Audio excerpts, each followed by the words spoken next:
দীর্ঘ সময় পরে যখন আমরা দেখেছি যে টানেল হয়ে যে সড়কটির কথা বলা হচ্ছে সেটা অন্যত্র দিয়ে মানে আমাদের যে বাঁশখালীর উপর দিয়ে যাওয়ার কথা, টানেলের সহজাত যাতায়াতের জন্য, টানেলকে পুরোপুরিভাবে ব্যবহার করার জন্য যে আমাদের বাঁশখালী হয়ে যাওয়ার কথা ছিল, সেটা ভিন্ন পথ দিয়ে যখন হাঁটা শুরু করছে, তখন আমাদের বাঁশখালীর ছাত্র জনতা এবং সর্বস্তরের মানুষগুলো এখানে ঐক্যবদ্ধ হয়ে নিবেদন জানানোর চেষ্টা করছে। তারই ধারাবাহিকতায় আমরা এই বাঁশখালীটাকে 4 লেন মানে প্রকল্প, সড়কটাকে 4 লেনে উন্নতি করার জন্য আমরা প্রথম দাবি জানাই। সেক্ষেত্রে দাবির পক্ষে আমাদের যৌক্তিক কারণ হচ্ছে, আনোয়ারা চট্টগ্রামে যে সড়কটি বাঁশখালী হয়ে যদি কক্সবাজার পর্যন্ত যায়, এই ক্ষেত্রে সরকারের ব্যয়ভারও যেভাবে কমবে, একইভাবে আমাদের সড়কটি একটি পরিপূর্ণ মাত্রা পাবে। যা টানেলের যে ব্যবহার আমরা এখন শুনছি, টানেল এখন অনেক বেশি ঘাটতি দিচ্ছে, যে ঘাটতিটা পরিপূর্ণ করার জন্য, সেই ঘাটতিটা পুষিয়ে আনার জন্য বাঁশখালী হয়ে যদি সড়কটি যায়, তাহলে সরকার যাতায়াত ব্যবস্থার যে খরচ ব্যয়ভার যেটা কমার পাশাপাশি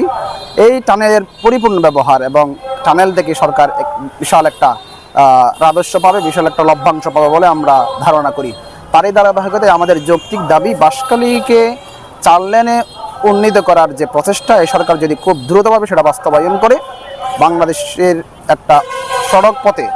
যে একটা উন্নয়ন, যে একটা রাজস্ব সরকার পায়, সেটা আরও বেগবান হবে। আমরা দাবি জানাবো এই বাঁশখালীর সড়কটি, যে আমাদের শিল্প, আমাদের যে পর্যটন এরিয়া রয়েছে, আমাদের বিশাল একটা প্রকল্প কয়লা বিদ্যুৎ প্রকল্প রয়েছে, সেই কয়লা বিদ্যুৎ প্রকল্পের পাশাপাশি যে অন্যান্য আমাদের যে বাংলাদেশের সবচাইতে দ্বিতীয় বৃহত্তম সমুদ্র সৈকত রয়েছে, এবং আমাদের পূর্বে বাঁশখালীর যে ইকো পার্ক রয়েছে, এবং আরও অনেকগুলো ইন্ডাস্ট্রি রয়েছে, যেগুলোর একটা সুন্দর সুফল এই সারা বাংলাদেশের মানুষ আমাদের 4 লেনে উন্নতি হওয়ার মধ্য দিয়ে আমরা হব বলে প্রত্যাশা রাখি। তো আমরা